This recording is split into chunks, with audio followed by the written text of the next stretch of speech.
नमस्कार दोस्तों आपने माई मोरा या मोरा सरकार का नाम सुना है। मैंने कई दोस्तों से पूछा लेकिन उनका जवाब था कि नहीं, ये नाम नहीं सुना। जबकि इतिहास इस बात की गवाही देता है कि ये कोई बहुत पुरानी अर्वाचीन बात नहीं है। ये पिछले 300-400 बरस के इतिहास में इसके पन्ने जो हैं आपको खुलते नज़र आएंगे। 300-400 बरस भी क्या, ये 1800 के आसपास की बातें हैं। थोड़ा सा और अरसा दे लीजिए, 250 बरस पहले की बातें हैं। तो ये किस्सा कहानियाँ बाकायदा ऐतिहासिक दस्तावेज़ों में भी दर्ज हैं और ऐतिहासिक भवनों के रूप में भी सामने आती हैं। इसमें सबसे बड़ी बात यह है कि एक शख्सियत जो उभर कर सामने आती है, बड़ी दिलचस्प शख्सियत है कि मोरा सरकार। अब मोरा सरकार के बारे में आम तौर पर इतिहास में ज़िक्र कम होता है। और ये थोड़ा सा मैं आपको बता दूं कि इस मोरा माई भी बोलते हैं इनको, मोरा माई का जन्म जो है वो भारत पाक सीमा पर, जो हम वाघा बॉर्डर अक्सर इस्तेमाल करते हैं, तो वाघा जो है, वाघा गांव से सिर्फ 5 किलोमीटर की दूरी पर एक गांव है माखनपुरा।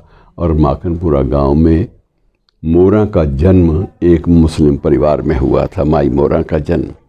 और धीरे धीरे ये हुआ कि क्योंकि उनके परिवार में, उनके वंश में नृत्य की परंपरा थी और माई मोरा भी एक नर्तकी के रूप में धीरे धीरे उसकी ख्याति बढ़ने लगी। और उसके बाद एक बार उसका राज दरबार में प्रवेश हुआ। तब महाराजा रंजीत सिंह का शासन था और महाराजा भी बिल्कुल युवा थे उन दिनों में। ये आरंभिक काल की बात है। महाराजा का जो सत्तारूढ़ होना वो भी 21-22 वर्ष की उम्र में हो गया था, क्योंकि तब ये मिस्रों का शासन था। और मिस्रों के शासन में ये सारा का सारा जो एक मसला था वो जुड़ा हुआ था कुछ एक वंश परंपराओं से। ये बात अलग थी कि वो महाराजा रंजीत सिंह बहुत ही मेधावी भी थे और ज़्यादा पढ़े लिखे नहीं थे, लेकिन इसके बावजूद उनको एक तो सैन्य प्रशिक्षण का भी उनको ज्ञान था और दूसरा यह है कि कला के क्षेत्र में, इसमें संगीत के क्षेत्र में भी उनका ज्ञान काफ़ी माना जाता था।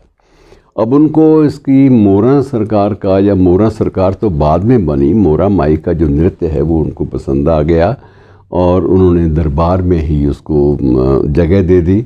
और जब दरबार में एक बार प्रवेश हो जाए तो उसके बाद मोरम बाई के पास 2 चीज़ें थी, एक तो कला और दूसरा सौंदर्य।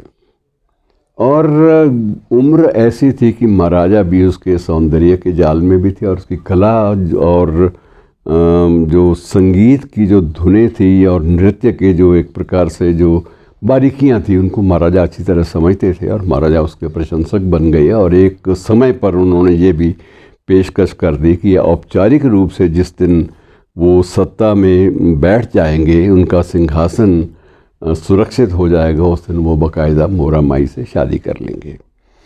और मित्रों, इतिहास में इस बात के अलग अलग मिलते हैं। हालांकि ये हाल ही के इतिहास की रीसेंट हिस्ट्री की बातें हैं, लेकिन इतिहास में भी बहुत सारी विसंगतियां आ जाती हैं, क्योंकि इतिहासकार भी अपने अपने समय में अपने अपने शासकों के ख़िलाफ़ ज़्यादा नहीं लिख पाते थे। तो जो जानकारी मिलती है उसके मुताबिक मोरा सरकार का बाकायदा विवाह हुआ।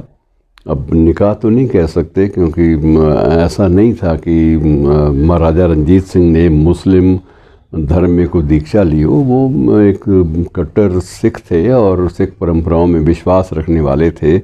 और मोरा की नेचुरली एक प्रकार से चाहत भी थी और मोरा की जो कुछ एक अदाएँ, कला और संगीत के बारे में जानकारी है उसके भी वो कायल थे।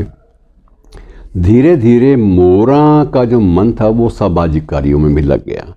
मोरा ने सबसे पहले अपने लिए एक अलग से एक आलीशान हवेली की फरमाइश की, तो महाराजा ने उसको भी स्वीकार कर लिया। और वहाँ की एक पापड़ मंडी है, पापड़ मंडी में ये हवेली आज भी स्थित है, लाहौर की। हालांकि जो क्षेत्र है उसको माना ये जाता था कि ये तवायफ़ों का क्षेत्र है और तवायफ़ परिवार से ही मूल रूप से मोरा माई का भी संबंध माना जाता रहा है। और मोरा का झुकाव, जब सत्ता आती है तो आदमी कई बार परमार्थ की बात भी सोचता है, सामाजिक कार्यों की बात भी सोचता है। 4 पैसे हों तो लगता है कि कुछ ना कुछ दूसरों के लिए कर दिया जाए। तो उसने वहाँ ये भी फरमाइश की कि एक मस्जिद भी बनाई जाए, और महाराजा ने वो भी कबूल कर ली कि महाराजा के लिए मंदिर मस्जिद ये सारी चीज़ें इनके निर्माण में उसकी रुचि होती थी। गुरुद्वारों के निर्माण में, मंदिर के निर्माण में, धर्मस्थलों के बारे में उसके मन में एक विशेष स्थान भी था।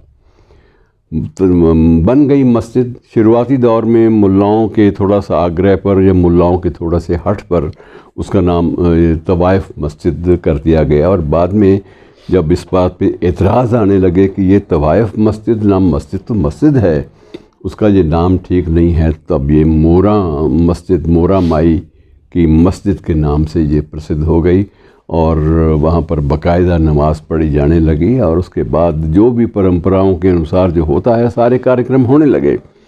अब धीरे धीरे मोरा के बारे में अलग अलग दंत कथाएँ भी चलने लगी। मित्रों, इसी रावी नदी के पास ये एक पुल है, उस पुल का नाम है पुल कंजरी। और पुल कंजरी का जो निर्माण है, ये इतिहास में जो दर्ज हैं बातें वो यही बताती हैं कि मोरा माई ही वस्तुतः वह नर्तकी थी जिससे मिलने रावी नदी के किनारे पर महाराजा जाया करते थे। और वो नदी का बहाव ऐसा था कि उस वक्त वहाँ कोई पुल नहीं था, तो कई बार नदी को क्रॉस करके, नदी को पार करके जाना पड़ता था। और राजा तो चलो राजा हैं, वो तो हाथी पे भी जा सकते हैं, घोड़े पे भी जा सकते हैं, सिपासलार भी अपनी सवारी का इस्तेमाल कर सकते हैं, लेकिन अब जो नर्तकी है उसके लिए तो नहीं हो सकता। तो बताया जाता है कि नर्तकी भी पानी में पांव रख कर जाया करती थी उस स्थान पर जहाँ पर महाराजा रंजीत सिंह पहले से मौजूद होते थे। बीच में उसकी एक बार को पायल वहाँ पर गिर गई पानी में, और उसके बाद उसने हल्ला किया कि ये तो गलत है कि आपने इतनी भी सुविधाएं नहीं दे रखी। तो बताया जाता है कि उस वक्त एक पुल बना, पुल का नाम पुल कंजरी हो गया, और बाद में जब कंजरी शब्द पे भी आपत्तियाँ आईं तो नाम कुछ और रख दिया गया, पुल मोरा सरकार कर दिया गया। लेकिन कंजरी के नाम से ही वो आज भी स्थान पुल कंजरी के नाम से ही प्रसिद्ध है। वहाँ पर अब पर्यटन विभाग का भी दखल है उसमें, टूरिज़्म का भी, और बाकायदा टिकट लगती है उसको देखने के लिए। तो किस्से कहानियाँ हमारे इतिहास में इतने बिखरे पड़े हैं कि उनका तारतम्य सही ढंग से करना बड़ा मुश्किल है। यद्यपि इस बारे में 2 बार नाटक भी खेले गए मोरा सरकार के नाम पर, और नाटकों में भी इस बात के लिए आग्रह था कि वह एक ऐसी स्त्री जो अपने समाज को छोड़कर सभी के लिए सार्वजनिक रूप से कुछ करती है, कुछ सामाजिक कार्यक्रमों में हिस्सा लेती है और कुछ नए निर्माण करवाती है, तो उसकी तारीफ़ तो अलग ढंग से होनी चाहिए।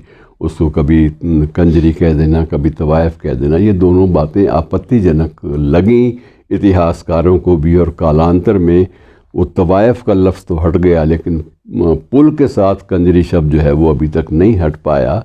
बहरहाल उम्मीद कीजिए किसी दिन वो भी हट जाएगा। शुक्रिया।